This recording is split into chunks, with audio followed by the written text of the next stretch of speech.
and welcome to episode 32 of Being Ewethful, the vlog. I am Kim Beegler. I'm the owner of Ewethful Fiber Farm and Mill, and I am sitting here in the mill in Halsey, Oregon.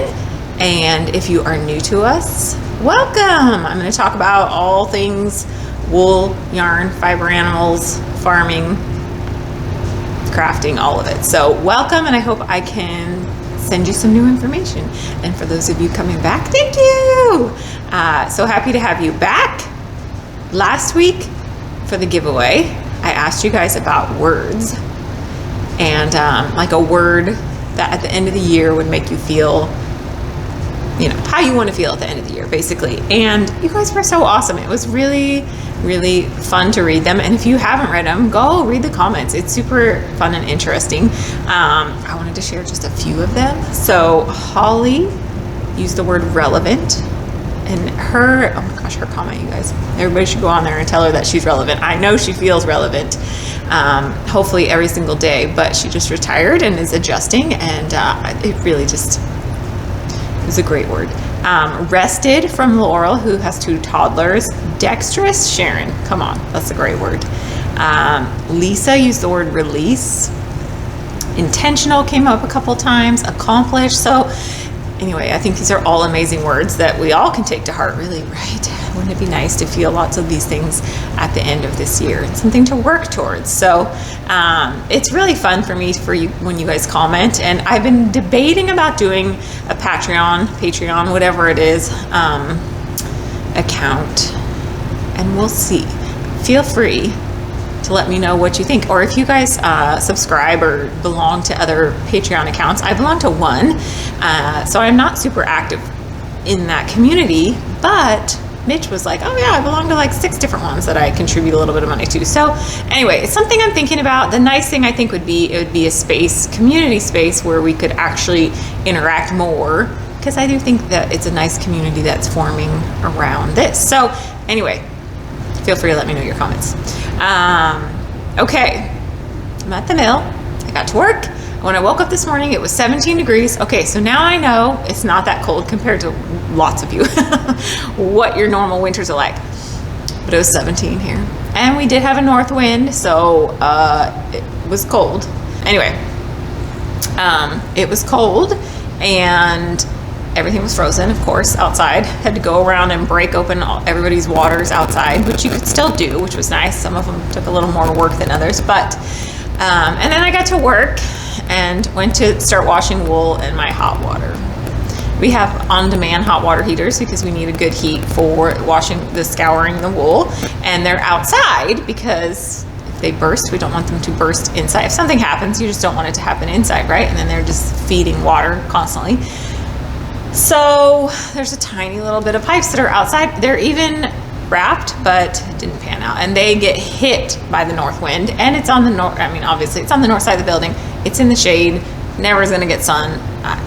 I might be down for a couple days. So we'll see. Yarn Club, be patient with me because your fiber was going in there.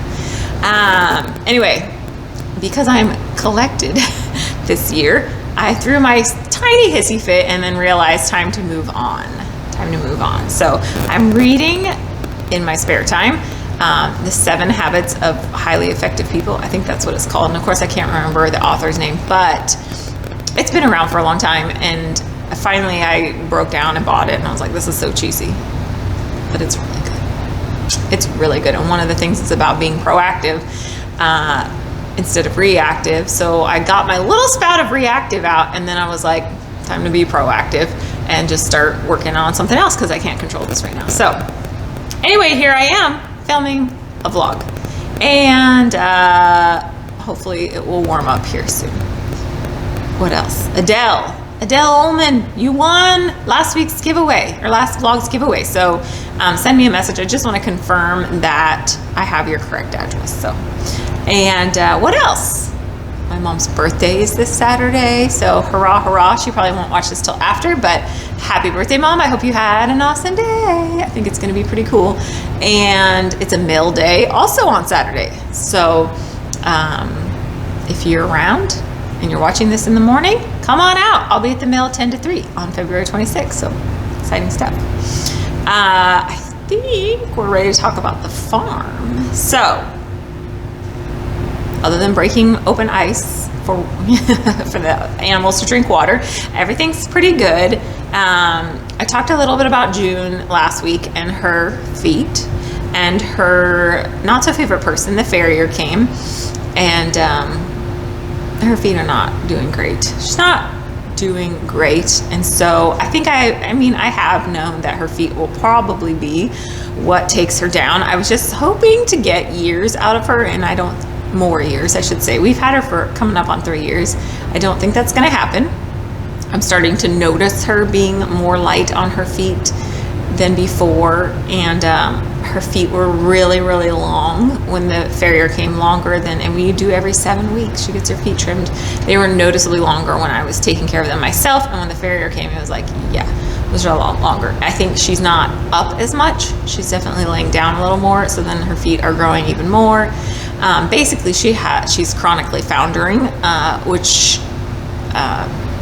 the long and short of is, from not having her feet taken care of for so long, her bones basically rotated, kind of like around your ankle, where your ankle would be. It's rotated beyond anything we can do at this point, and so we're just trying to make her comfortable. It's going to be hard for me, so we're just going to watch. I noticed this about 2 trimmings ago too, that I could tell she was light before trimming, so we'll see. She's doing better now that she's had her feet trimmed up. We're going to go to every 6 weeks and see what we can do. But you know, she's several hundred pounds, and having to stand your weight on something that is hurting. Anyway, we will decide when the time is right for her, but hopefully not too soon. I don't know. Anyway, so that's happening.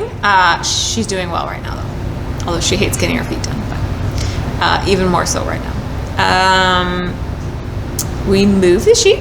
They are in a new pasture. You'll see in the farm tour, they're back to their other pasture that kind of butts up to our house and then runs down the back of our property. They love it there because they can just run up and down the hill, which apparently is fun. So we'll see them in the farm tour. The pigs are doing awesome.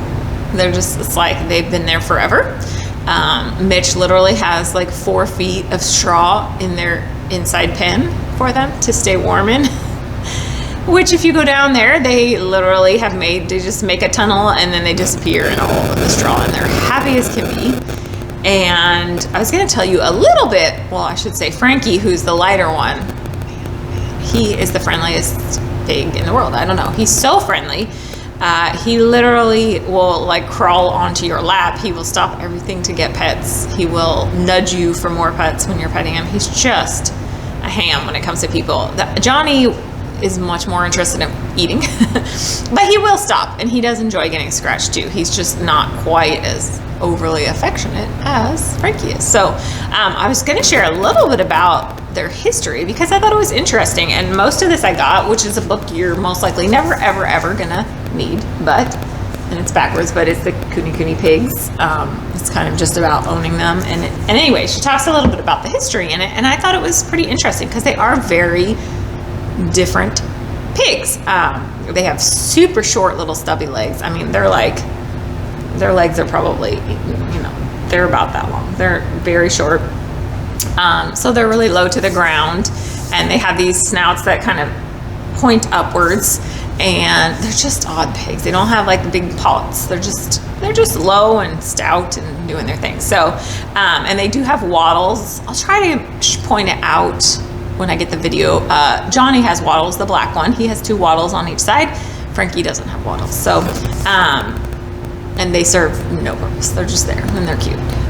Anyway, so this breed came from New Zealand, and they're not sure how, sorry, there's cat hair, which is on my lap. They're not sure how exactly they got to New Zealand. The theory is either whalers and traders brought them in on ships, obviously, or potentially Polynesians brought them in to New Zealand, but somehow they got there. Most likely they're a mix of pigs that then just kind of formed into their own breed, but they were living in New Zealand basically exclusively, and they were a little unique because they were so friendly and so food motivated that they hung around people, whereas other kind of wild free range pigs might wander off. These pigs enjoyed having their food handed to them in some sense, and also the companionship of humans and getting getting whatever attention they were getting.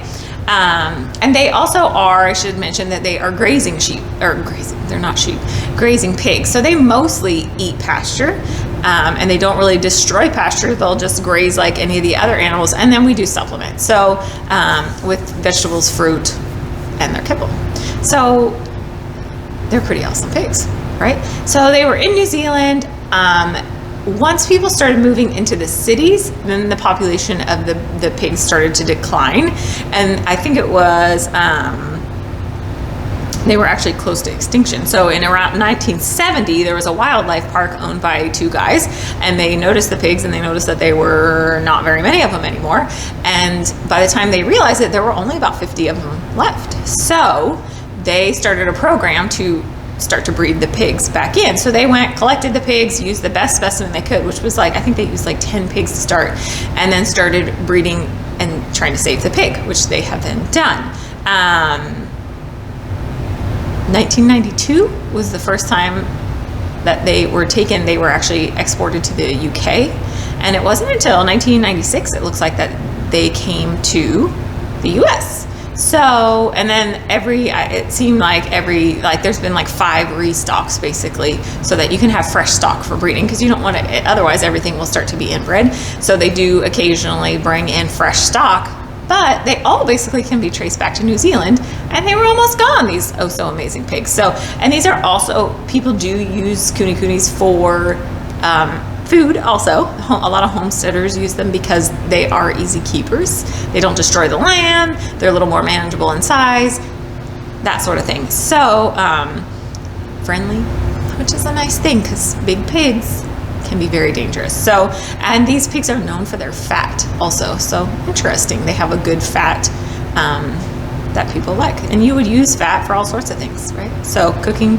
soaps, all that sort of thing. So anyway, there's just a little bit of the history. I was really interested to see that it's not like there's a bazillion KuneKunes running around, and just to know their history a little bit. So, and since you guys loved so much the last episode where I had so much information, I thought, hey, might as well share a little more about these. I'm more than happy to share information on some of the other animals we have, maybe like Cuttlebug or Pygora would be interesting, because they're kind of a odd goat. So anyway, feel free to ask me something and I'll try to figure out the answer.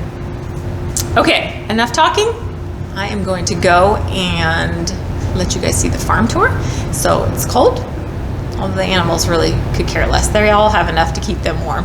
But I'll be back in just a few minutes. Enjoy seeing everybody.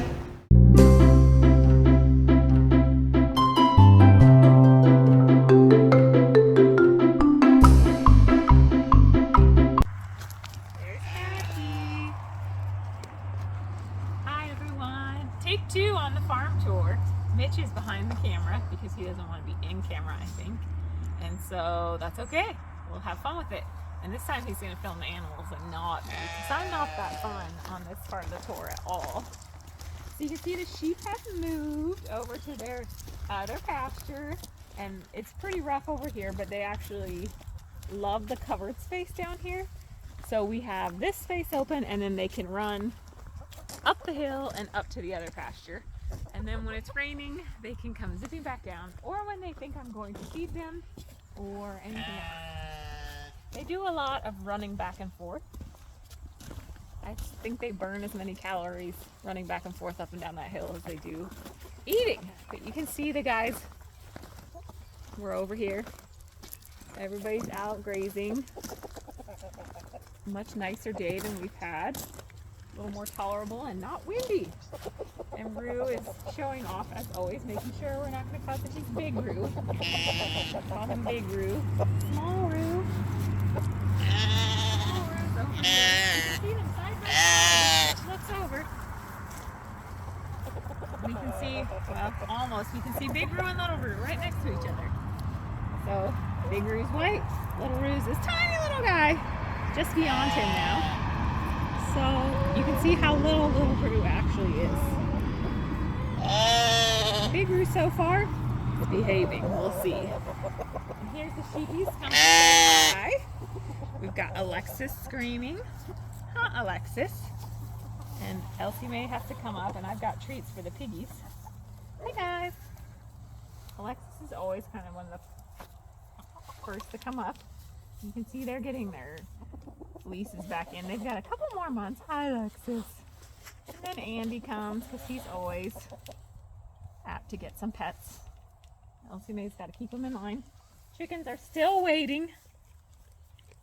Still waiting for more food. It's hard. So, we're going to go check in on the pigs first, because nobody else cares we're here over there. And I'm going to give them some scratches, and you can actually see what they look like in comparison to my size. And then I'll give them all their treats. If I give them their treats first, they will totally ignore me, and then they like to fight with each other at the end. So, I back away when we get to that. Hi, boys. Hi, boys. What's going on?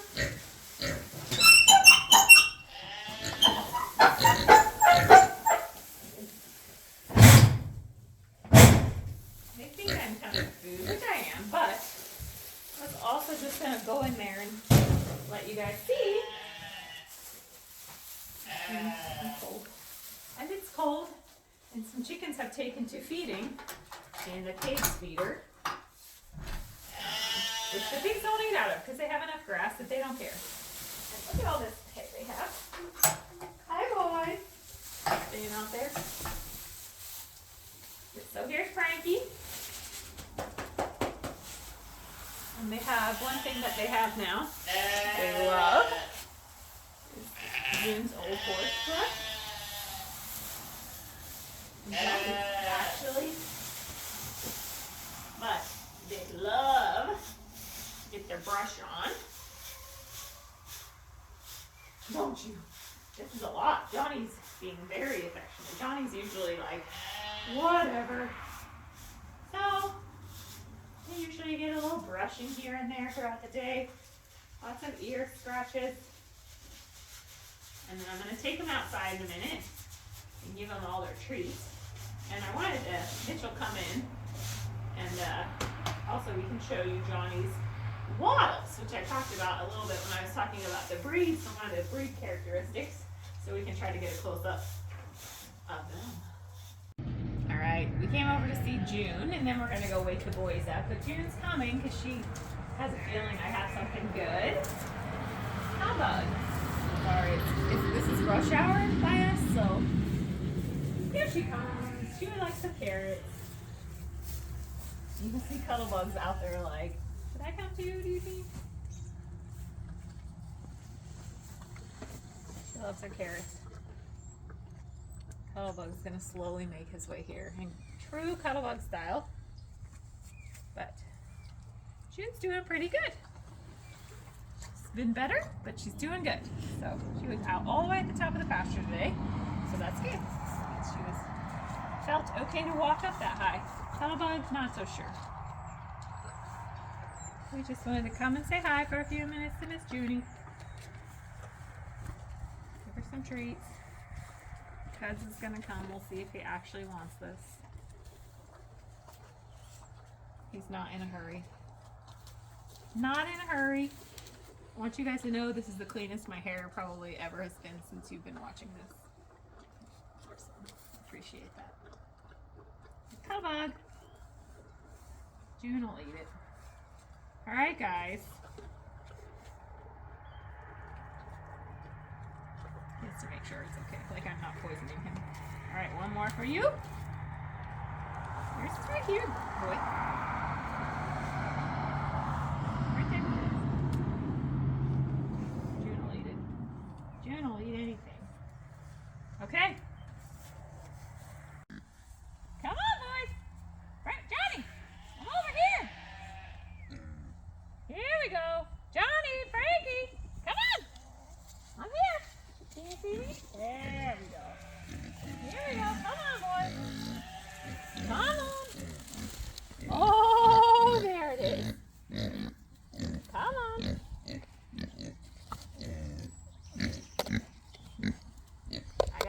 this for you. Put your pile over here, Bubby. Yep.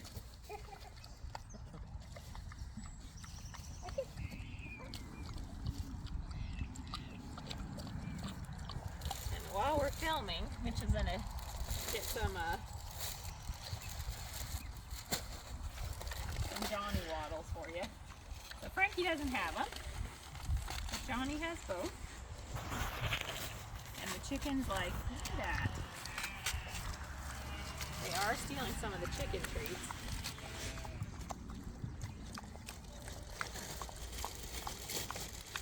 So I'll feed them and then we'll walk away. They'll eat for a while and then they'll start pushing each other around. Trying to get every last bite of everything. So, I think that's it for the farm tour today, guys. Really want to have that mentioned. Hope you guys have enjoyed it. Thanks for coming along. I'll see you in a minute. Okay. Sorry, I'm sitting here with Wish. She's just a maniac. So, happy farm tour. Hope you enjoyed that. Grass seed farm. I'm just going to give you a quick update. There was one tree of the hazelnuts that had buds on it.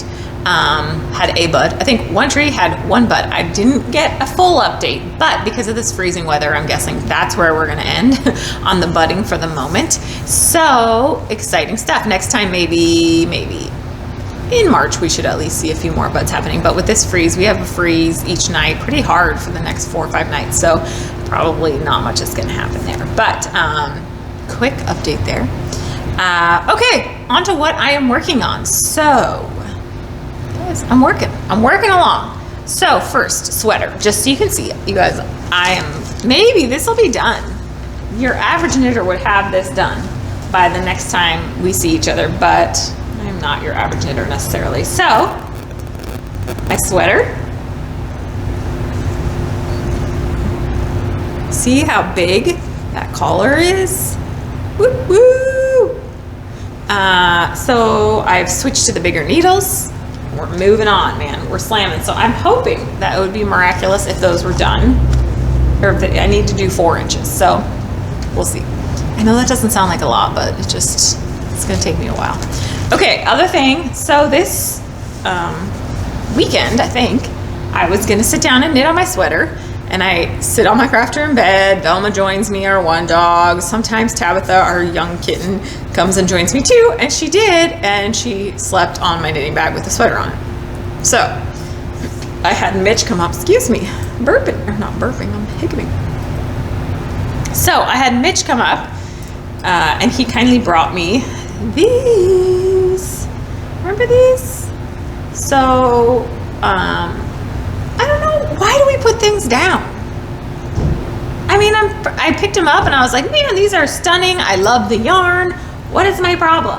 Anyway, so I'm trucking along on these and I'm past the heel. I just have to knit. Granted, I have a big foot, but I just have to knit the foot and finish the toes off. So anyway, here they are. These are my Meerschaum socks. They're in our Prineville yarn, which I'm working like crazy on. And aren't they so pretty? Speaking of this, a friend of mine was knitting a test knit, or not test knit, she was knitting a sample of the sock that is coming out in the Making Stories magazine. End of next month, the pattern comes out. And she had never knit with the Prineville yarn before. And she was like, oh my gosh, this is nice yarn.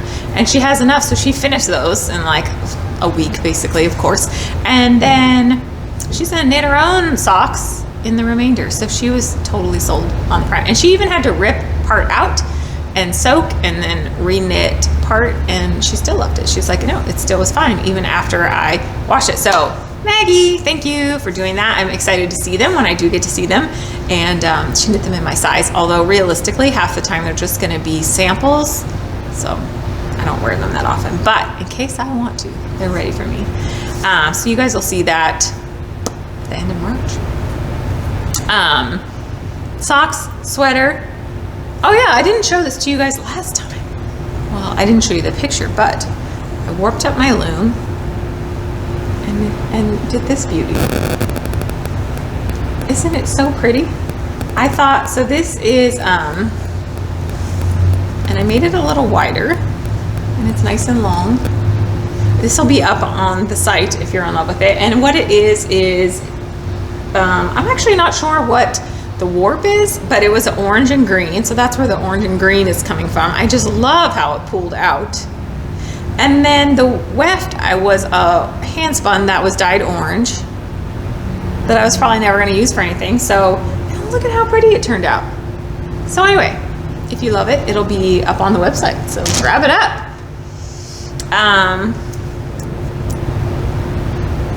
Other thing I've been doing, oh my gosh, and these are going to be up on the website too. So this is Wensleydale wool, and you can see it's got a really nice sheen to it. They're super dark gray, and they may have been from okay, so the problem with this fiber, this wasn't fiber I processed. I bought it years ago at a Vogue show I was at. It's 100% Wensleydale. Wensleydale is a long fiber. It can be a super long fiber. And it's usually, a lot of people use it, they keep it in loft formation, and they'll use it for felting, like for beards or doll hair, things like that. So it's pretty slick as far as that goes. Anyway, this was not the greatest fiber, and it had felted in parts, so it was a real, not my joy. Most of the time I'm like, life is too short. If I don't like spinning something, it's done. I won't even carry on. But I trudged through because it was kind of fun. I spun it in a heavier weight just because I didn't want to have to draft it as much if I didn't have to. So those are going up, but they are really pretty, and they're like a bulky weight. But in addition, I wanted to show you guys. So this was the Wensleydale. I wrapped it up, so I put it on a nitty knotty. Same size, and we've talked about this before. Same size nitty knotty. Look at the difference. So this one is, it's a Formo, Angora, Columbia, basically. Look at how different that is. This one just shrunk up and bounced back up because it has such a tight crimp on it that's how, once they were soaked. So this is gonna have, the Wensleydale is gonna have a very different drape to it, obviously, when you're working with it, whether you're knitting, crocheting, weaving, whatever. It's gonna have a different drape to it than this is. You can see why. This is really springy and bouncy. This is not. So anyway, wool is cool. Wool is cool, man. That should be my campaign. Hashtag wool is cool. Okay, so I wanted to show that. Weaving. I warped up my loom again on Saturday or Sunday. I decided Sunday is my warping day because if I don't warp on Sunday, then I'll never work on it all week. I just won't warp the other day. And Sunday's kind of my day at home a little more. So I warped up something new. I'm using some hand spun that is literally, I'm pulling out of my stash from when I first started. It's very underplied, so I'm using it to do the weft, which is back and forth, because it would have definitely broken if I tried to use it as my kind of my warp. So super fun. And I'll see if I have a picture if I started it. All it is warped at this point, and it's Wednesday. So okay, so Mary, who I've been teaching to spin, was here this past weekend. She just wanted some tips, and what happened was super interesting, and maybe this has happened to you, so we'll talk about it too. She's beginning, she's super excited, she's looking at all the sources, looking on YouTube, reading things, checking things out, just pulling all the information in about hand spinning, right? But I think it went, and it's so easy to do, she started overthinking it. And once, I mean, you know, you get inundated with all this information, and then you talk about how much twist you have, how much grist you have, and all the things that, if you want to know, great. But when you're beginning, I think it just was almost, she started just overthinking all of her spinning. So she came in, we just went back to, I was like, throw all of that out the window. Don't worry, just spin. If you are liking the yarn you're making, don't worry about anything else. Just get the fiber, spin with it. Then you can start playing with your wheel, and when you get more comfortable with the spinning, then really start playing and diving in deep if you want to. But I'm just gonna make a yarn I like, and that's all there is to it. So anyway, while we were talking about wool, white wool versus dyed wool, and how a lot of people just don't like white wool, which to me is just mind-boggling. And I did a little survey on Instagram talking about, do you like white or natural colored yarns, solid dyed yarns, or speckles and all the multicolored yarns such. And I was kind of surprised because the solid dyed yarn was the lowest. Natural was highest. A lot of that is the people that follow me, because you know I'm going to preach natural. Not that I don't dye, but I love natural stuff. And then the speckles and such was second place. So super interesting. Feel free to share with me what you guys like, because it is really, I mean, it helps me to know when I'm making which direction to go. I'm not a super speckly person. And honestly, natural fibers that haven't been super treated, like super washed and stuff, don't take speckles as well.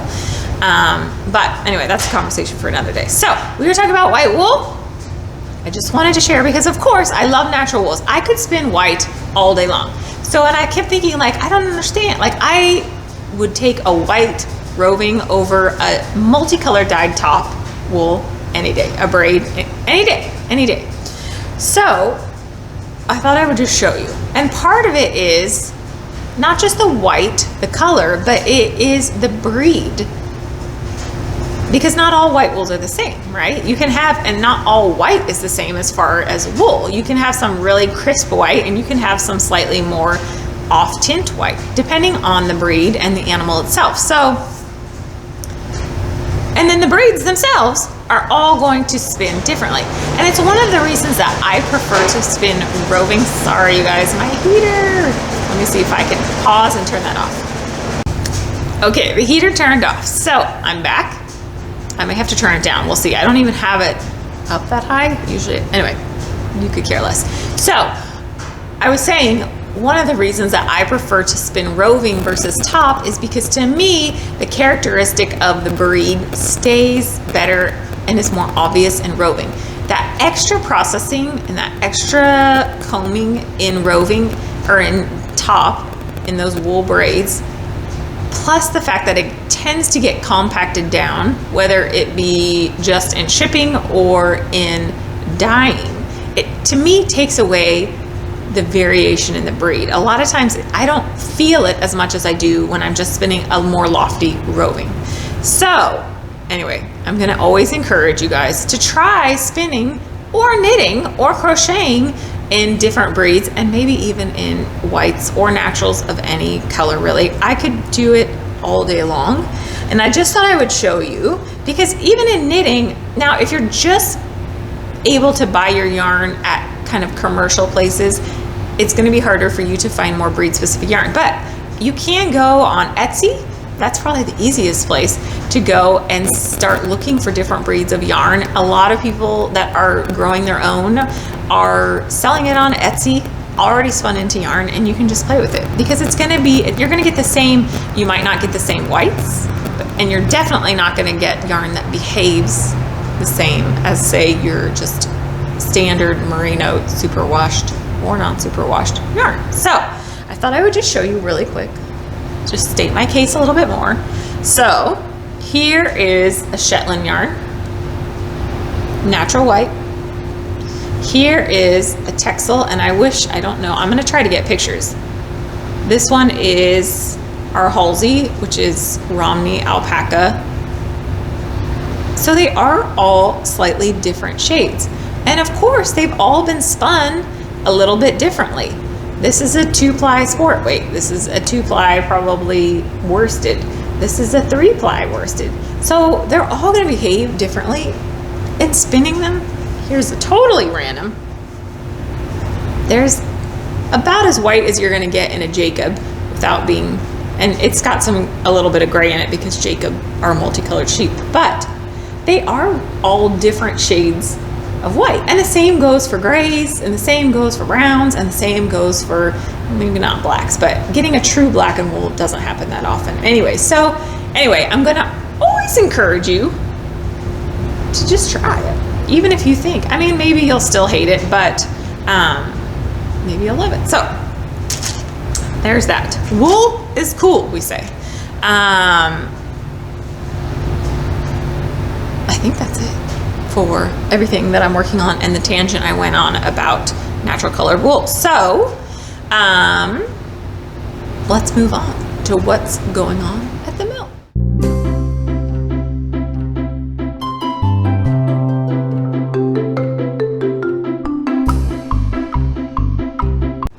Okay, so I think this segment is a little shorter, but I have some good mill videos for you. I'm working on Fiber Club currently. I am also working on Yarn Club, but I need my washing machine to be up and running. So Fiber Club is coming. Next time I'll show you Fiber Club. I think it's gonna be awesome. We'll see. I think it's gonna be awesome. Fiber Clubbers, you wait. I am also totally randomly working on patterns with some friends for our Halsey yarn. I think I mentioned that we will have a shawlette pattern coming out in the next couple weeks. One skein of our Halsey yarn. So that'll come out soon. I knitted it up myself, loved it, love knitting it, love the yarn of course, and love the shawlette. So that's coming. I just convinced another fiber friend to work on a hat pattern, and I think she's going to use the Halsey yarn again. So that's super fun. And so that's taking some work behind the scenes. So that's fun. Prineville, I'm working on like crazy, trying to pump that up for the pattern that comes out. And every time I knit with it, then I want to make more of it. And this last batch, it caused me a little bit more of a struggle in the spinning. As with anything, the fibers are not always going to be the same, and they're not always going to act the same given the what's going on in the mill as far as temperature and everything like that. So I had to do a little bit of tweaking on my usual, not my recipe, but on how I spin it. And it worked out, but the first day was a little frustrating because I love spinning Prineville. There's just enough mohair in that yarn that it's like, whew, the spinner just, but the first day it was like, this isn't working the way you want me to do it. So we did a little tweaking, up and running. I'm going to be posting over the next couple days, the heater's about to kick on, some sock kits, which I'm doing in 400 yards plus a 100 yard contrast color. So for any sock pattern, it's going to be a great thing. And I also am putting up for our hand spinners some of the roving, and it is it's so fun to spin. And it's got a lovely halo. It's got the mohair. It's just a nice combination. So Prineville fiber will be up for sure. Sock kits hopefully will be up. I know they're up. There's some sock kits up online. So if you are interested in playing with our Prineville yarn, do it. This is Prineville, as is, I don't know what I was going to say, as is. Anyway, I'm staring at it. That's why. Funny. I have some that's dyeing. And that's the other thing I've been doing, is dyeing, because I want to get some of the contrast colors in stock for sock kits. So, and I've been playing with some new colors for Halsey. Just staying busy. Okay. I think I'm going to let you guys go see some videos of what's going on at the mill, and then I will be back. Oh, giveaway. I think the giveaway should be, maybe just comment to me, and if you don't know anything about Patreon, we don't know. I should have figured out how to say that first. If you have never used it, that's cool. You can comment that, or just comment anything. If you have used it, let me know what you think. Do you like it? Do you interact in the community of the people that you are that you're supporting? Anyway, I'm just curious as to if it would be of value to everybody. So, and yeah, okay, giveaway, which for the usual, by end of day next Tuesday, and then I will pick a random winner, and you will win something, probably Prineville, and then I guess you'll win Prineville fiber or yarn. My heater's on, so we're gonna go to the mill tour, and I'll see you guys in a minute. Okay guys, so it's Prineville time. You may get sick of seeing this. I don't know, a lot of the mill stuff just never gets old, but so you can see we've got mostly white, or it's all white wool, and then mostly gray and some white mohair in there. And it's working and working.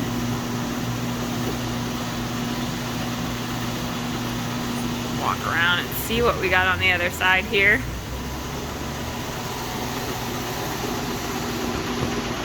It's so pretty. It's just always so pretty. And it's so nice to spin. All right, so that's what's going on at the Carter. We're about to switch up for Fiber Club, but I'm not quite ready to tell you guys what that is yet. Next episode. Okay, onward.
Okay guys, so I don't know if you can see me, but you can see the steamer here, and I'm getting ready to steam some Prineville, and you'll notice I put these on.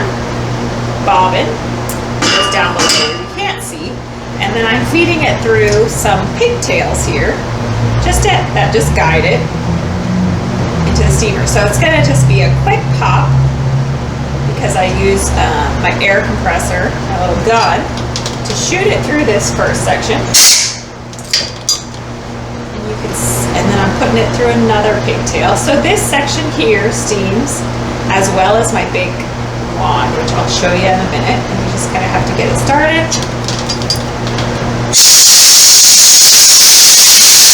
Pushing until it comes out the other end.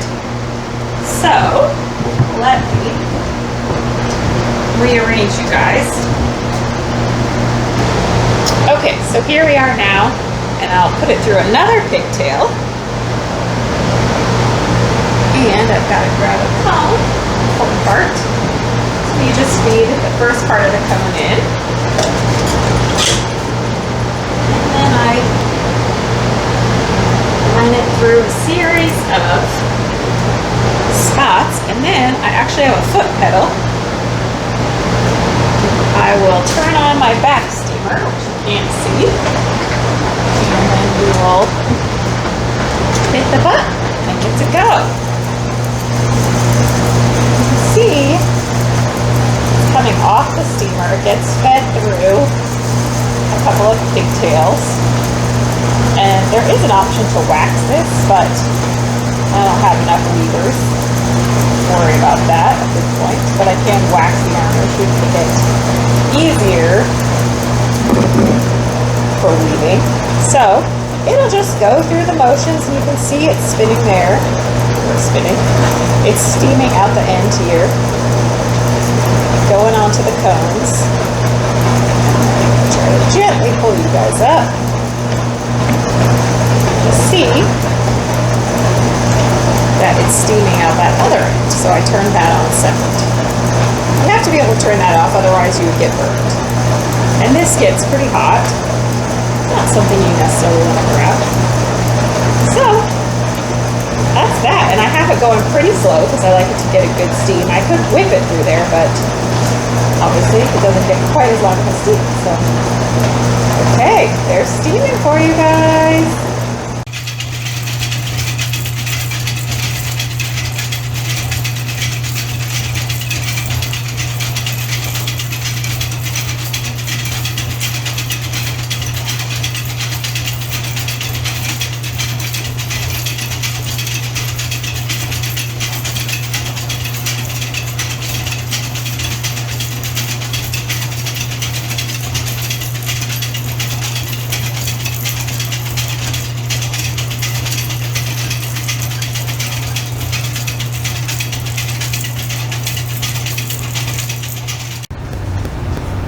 Okay everyone, I hope that was fun seeing behind the scenes at the mill.